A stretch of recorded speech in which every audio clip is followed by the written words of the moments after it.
तो देखिए अब अरब सागर में मची हुई है गदर और ईरान साबित हो रहा है समंदर का धुरंधर। अब मैं ये क्यों कह रहा हूं, देखिए एक बार फिर खबरें आ रही हैं ईरान से कि ईरान ने एक बार फिर अपने शाहिद ड्रोन को अरब सागर में भेज दिया है, अब्राहम लिंकन एयरक्राफ्ट कैरियर की ओर रवाना कर दिया है।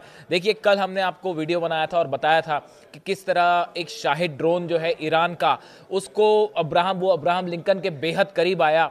तो शिप पे जो तैनात सुरक्षाकर्मी थे उनमें जो है हलचल मची कि भाई कहीं ये ड्रोन हमला ना कर दे, और डर के चलते F-35 जेट ने टेक ऑफ किया और उसके बाद इस ड्रोन को मार गिराया। इस तरह की खबरें आई। अब देखिए मारा F-35 जेट ने ईरान के ड्रोन को गिराया, लेकिन उसके बाद भी खौफ में अमेरिकन जो है वो नेवी है। अब इसकी वजह क्या है, एक तो जैसे ही ये खबर आई कि ये ड्रोन गिर चुका है, उसके फौरन बाद चंद घंटों बाद ये खबर आई कि ईरान ने अपने अगले सर्विलांस ड्रोन जो है वो रवाना कर दिए हैं अब्राहम लिंकन की तरफ। देखिए ये जो ड्रोन गिराया, ये ड्रोन ईरान का सर्विलांस ड्रोन था। ये एरिया का टो ले रहा था, पता लगा रहा था कि पोजीशन कहां पे है। अब हुआ ये, देखिए ये जो इसका जो एनालिसिस आया है, एक्सपर्ट्स ने इस घटना को बहुत ही गंभीरता से लिया और उसके बाद निष्कर्ष ये निकाला गया कि भाई अब्राहम लिंकन जो है वो वाकई खतरे में है। और खतरे में कैसे है, उससे 3 मैसेज साबित हुए। देखिए पहली बात तो ये साबित हुई कि ईरान का जो शाहिद ड्रोन है, आप देखिए जिस जगह पर अब्राहम लिंकन इस समय पोजीशन है वो करीब 1000 से 1500 किलोमीटर का डिस्टेंस है। ईरान से शाहिद ड्रोन ट्रेवल करता हुआ अब्राहम लिंकन के इतने करीब आ जाता है, उसकी सटीक लोकेशन पता कर लेता है और अमेरिका को ये लगता है कि भाई कहीं हमला ना कर दे अब्राहम लिंकन पर, इसलिए उसको गिराना पड़ता है। यानी आप देखिए ईरान का ड्रोन, शाहिद ड्रोन जो है बिल्कुल सटीक ठिकाने पर पहुंचा। पहला मैसेज दिया गया अमेरिका को कि हम आप तक सटीक पहुंच सकते हैं। दूसरी बड़ी बात कि चाइना के सैटेलाइट, जो बताया जा रहा है कि चाइना का एक सैटेलाइट जो है वो, उसका देखिए नाम सामने नहीं आया है, लेकिन जो डिफेंस एक्सपर्ट्स बात कर रहे हैं कि चाइना ने अपना एक सैटेलाइट सिर्फ ईरान की मदद के लिए पोजीशन करके छोड़ दिया है और वो पूरे मिडिल ईस्ट में अमेरिका की सेना की एक एक लोकेशन, कौन सा शिप कहाँ है, कौन सा प्लेन कहाँ है, उसकी पूरी लोकेशन जो है ईरान को प्रोवाइड कर रहा है। जीपीएस सिस्टम के थ्रू जो है वो ईरान अपने ड्रोन्स को, अगर हमला करना पड़ गया अब्राहम लिंकन पर, तो कैसे ड्रोन्स अलाइंड होंगे, कैसे फाइटर जेट्स अलाइंड होंगे, इसी के लिए सैटेलाइट चाइना ने, बताया जाता है ऐसा सोर्सेस से कि चाइना ने अपना एक सैटेलाइट इसी काम में लगा दिया है। ये दूसरा बड़ा जो है संदेश दिया गया कि चाइना के सैटेलाइट्स जो है वो मदद कर रहे हैं। तीसरा जो संदेश दिया गया वो ये कि आप हमले की कोशिश भी मत करिए, सोचिए में भी मत हमला करना, वरना ये तो एक शाहिद ड्रोन था, अगर एक साथ 100 शाहिद ड्रोन आ गए तो फिर क्या होगा, ये संदेश दिया गया। लेकिन देखिए हम अपने मूल मुद्दे पे आते हैं। जो नई खबर है, नई खबर यह है कि जैसे ही रडार से ये शाहिद ड्रोन गायब हुआ, उसके फौरन बाद बताया जाता है कि आईआरजीसी की तरफ से ईरान से दूसरा ड्रोन भेज दिया गया सर्विलांस के लिए। और इस बार बताया जा रहा है कि शायद एक से ज़्यादा ड्रोन भेजे गए जो अब्राहम लिंकन की तरफ बढ़ रहे हैं और शायद बेहद करीब भी हैं फिर से। और वो उस पूरे एरिया में कहाँ कहाँ पे शिप्स गुजर रहे हैं अमेरिका ने कौन से अपने शिप्स को रीशेड्यूल किया है, डिस्ट्रॉयर्स को रीलोकेट किया है, इसकी जानकारी लगातार ईरान तक पहुंच रही है। यानी एक बार फिर अरब सागर में अमेरिकन शिप्स के सामने आ गए हैं ईरान के ड्रोन। और देखिए अब तक हमने देखा था कि ये जो स्टैंड ऑफ वाली पोजीशन थी ये फारस की खाड़ी में दिखाई दे रही थी, आमने सामने एक दूसरे के जो है वो फारस की खाड़ी और ओमान की खाड़ी में ऐसे हालात थे। जैसे ही अब्राहम लिंकन ओमान की खाड़ी में पहुंचा और वो आगे बढ़ना शुरू हुआ फारस की खाड़ी की तरफ, इसी बीच ईरान ने अपनी मिसाइल्स ड्रिल शुरू कर दी फारस की खाड़ी में।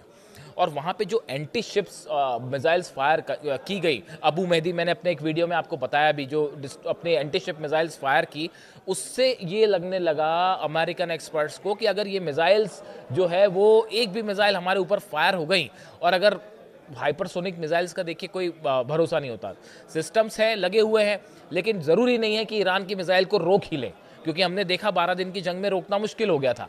ऐसे में अगर कुछ भी क्षति पहुंच जाती है, नुकसान पहुंच जाता है अब्राहम लिंकन को, तो ये बहुत बड़ा जो है वो संकट खड़ा हो जाएगा अमेरिका के लिए, और ये संदेश जाएगा कि भाई ईरान ने अब्राहम लिंकन को जो है वो नुकसान पहुंचा दिया। इसी वजह से उसने अपना शिप पीछे खींचा, अपना जहाज पीछे खींच लिया। अपना जहाज पीछे खींचा तो ईरान के ड्रोन और आगे बढ़ने लगे।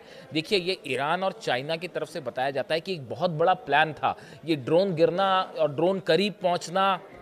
देखिए, जब वॉर होता है तब वो यह वॉर वाली सिचुएशन बनती है, तो एक साइकोलॉजिकल वॉर जो है वो ऑलरेडी छिड़ चुका है।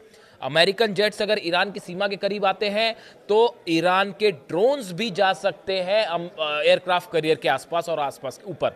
ये जो ड्रोन था इसने हमला करने के उद्देश्य से नहीं गया था, ये कोई सुसाइड ड्रोन नहीं था, ये सर्विलांस ड्रोन था। वरना अगर ये अटैक मोड में होता तो शायद अटैक भी करता और फिर एक ड्रोन क्यों जाता, कई ड्रोन जाते।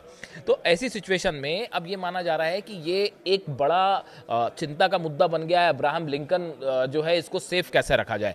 देखिए, मैं आपको एक लेखक हैं ब्रेंडन वेचर्ट, ये एक जियोपॉलिटिकल एनालिस्ट है। इनका एक आर्टिकल आया है, आर्टिकल में इन्होंने कुछ बातें कही हैं, वो बेहद ही रोचक और बेहद इंपॉर्टेंट है। मैं अलग अलग आर्टिकल्स पढ़ता हूँ जो मिडिल ईस्ट को लेकर जो है वो आपको बताते हैं कि लेटेस्ट क्या चल रहा है। मैं इनकी कुछ बातें आपको कोट करके बताता हूँ, इससे आपको एक बात समझना आसान होगी। देखिए, ये ब्रेंडन वेचर्ट जो है इन्होंने लिखा है, यदि ईरान अपनी पूरी ताकत से इजराइल पर हमला करता है तो तेल अवीव और हाइफा इस बार पूरी तरह से नष्ट हो जाएंगे, खत्म हो जाएंगे। ये एक एक्सपर्ट है ब्रेंडन वेचर्ट जो कह रहे हैं कि इस बार अगर ईरान ने हमला किया तो आप समझिए तेल अवीव और हाइफा जो है पूरी तरह से खत्म। फिर वो कह रहे हैं, उन्होंने चेतावनी दी कि इससे आर्थिक मंदी आएगी और इजराइल के लिए ये किसी बुरे सपने से कम नहीं होगा। नाइटमेयर कह रहे हैं वो कि अगर इस बार ईरान ने इजराइल पर हमला कर दिया तो इजराइल के लिए ये बुरे सपने की तरह होगा और तेल अवीव और हाइफा तो भूल जाइए आप। ये हम नहीं कह रहे साहब, ये जो कह रहे हैं ब्रेंडन वेचर्ट जो है जियोपॉलिटिकल बड़े एनालिस्ट माने जाते हैं, इनकी कई किताबें हैं, ये दावा कर रहे हैं। अब देखिए, इन्होंने अगली जो बात कही वो हमारे आज की वीडियो से कैसे कोरिलेट हो रही है। ईरान की एंटी शिप मिसाइल जो सिस्टम है उसको एक चीनी सीक्रेट उपग्रह जो है सैटेलाइट है वो पूरी तरह से सहयोग प्रदान कर रहा है, जो विमान वाहक पोतों का वास्तविक समय में पता लगा सकता है। मतलब ये कह रहे हैं कि चाइना का एक सैटेलाइट रियल टाइम लोकेशन और इमेजेस प्रोवाइड कर रहा है ईरान को। अमेरिका के जहाज, अमेरिका का अब्राहम लिंकन कहाँ है, अलग अलग जो डिस्ट्रॉयर्स हैं वो कहाँ पर हैं, F-16 कहाँ पे हैं, F-35 कहाँ पे हैं, खास तौर पर अब्राहम लिंकन की जो पोजीशन है इसको लेकर रियल टाइम अपडेट, जैसे आपके मोबाइल में आप देख सकते हैं किसी की रियल टाइम लोकेशन देख सकते हैं, उस तरह से ये रियल टाइम अपडेट दे रहा है ईरान को। यानी पल पल की जानकारी एक सैटेलाइट ईरान का प्रोवाइड कर रहा है, जो मैं चाइना का सैटेलाइट जो है ईरान को इंफॉर्मेशन दे रहा है, जो मैं आपको कह रहा था। देखिए, यही बात जो वो कह रहे हैं। उन्होंने कहा वह जानते हैं कि इस क्षेत्र में अमेरिकी ठिकानों की रक्षा के लिए पर्याप्त हवाई रक्षा प्रणालियां नहीं हैं। वो ये कह रहे हैं कि इस पूरे इलाके में अमेरिका का जो डिफेंस सिस्टम है वो अभी पूरी तरह से मिसाइल डिफेंस सिस्टम इनफ नहीं है ईरान की मिसाइल्स को रोकने के लिए। ये एक्सपर्ट्स जो हैं वो इस तरह का दावा कर रहे हैं। ये दावा ब्रेंडन वेचर्ट का है। वो ये कह रहे हैं कि इस पूरे इलाके में ईरान के मिसाइल्स को रोकने के लिए अभी पर्याप्त जो है वो मिसाइल डिफेंस सिस्टम अमेरिका के नहीं है। इसीलिए खतरा है सब एयर बेसिस को कि अगर ईरान ने हमला किया तो अमेरिका रोक नहीं पाएगा। इस तरह की बातें आई। उसके अलावा उन्होंने ये भी कहा है कि ईरान और अमेरिका के बीच जो बातचीत है, जिसकी बात हो रही है होने वाली, ये बातचीत एक चाल है। उन्होंने तर्क दिया कि इस बातचीत का कोई नतीजा नहीं निकलेगा। उन्होंने ये बात भी कही है कि ये बातचीत का कोई नतीजा नहीं निकलेगा। यानी देखिए, अगर आप एक्सपर्ट्स की बात करें जो वो मान के चल रहे हैं, वो ये मान के चल रहे हैं, जो ये एनालिसिस हुआ पूरा कि कैसे अब्राहम लिंकन के करीब जो है वो शाहिद 139 आया ड्रोन और उसके बाद F-35 जेट ने उसको काउंटर करके गिराया। ये एक प्रकार का सिंबल था, मैसेज था जो दिया गया कि हम जो है आप तक पहुंच सकते हैं। और इसने जो है अब्राहम लिंकन की सुरक्षा पे बड़े सवाल खड़े कर दिए हैं और अब तो वो पीछे भी हो चुका है। और बड़ी बात ये है कि और बल्कि जैसे ही ये खबर आई कि एक ड्रोन गायब हुआ रडार से, उसके बाद ईरान ने फिर से ड्रोन रवाना कर दिए अब्राहम लिंकन की तरफ। यानी अरब सागर में जबरदस्त जो है वो एक साइकोलॉजिकल युद्ध चल रहा है, जंग चल रही है अमेरिका और ईरान के बीच में, जिसमें ये ईरान जो है वो भारी पड़ता दिखाई दे रहा है अमेरिका पर, जबकि सबसे बड़ी शक्ति, सबसे बड़ी नौसेना, सब कुछ अमेरिका के पास। लेकिन कल जिस तरह से एक अमेरिका के जहाज़ को जो है वो बंधक बनाने की कोशिश की ईरान ने, बंधक नहीं बनाया, वो एक प्रकार से डराने की कोशिश थी, एक मैसेज था कि आप फारस की खाड़ी से दूर रहिए। उसके बाद उसे छोड़ दिया गया। उसके बाद जो है नए ड्रोन्स भेज दिए गए अब्राहम लिंकन की तरफ। ये बड़ा साफ संदेश है कि अरब सागर में इस समय एक बड़ा साइकोलॉजिकल गेम चल रहा है और ईरान पड़ता दिख रहा है उसमें भारी। इससे जुड़ा जो भी अपडेट होगा आप तक पहुँचाऊँगा। Thank you so much.